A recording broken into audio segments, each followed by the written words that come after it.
હવે મિત્રો દાદરા તાલની વાત કરીએ તો દાદરા તાલનો ઈશારો કયો રહેશે? સા સા સા સા પ પ સા સા સા સા પ સા સા સા સા, અથવા તો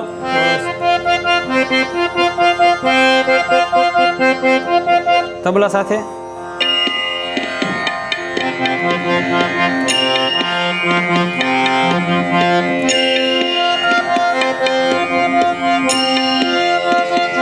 આવો મિત્રો ભજન ગાઈ શકાય છે। किस देवता ने आज मेरा दिल चुरा लिया, किस देवता ने आज मेरा दिल चुरा लिया, दुनिया की खबर ना रही तन को भुला दिया,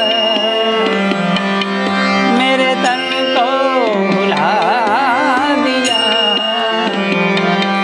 किस देवता ने आज मेरा दिल चुरा लिया, किस देवता ने आज।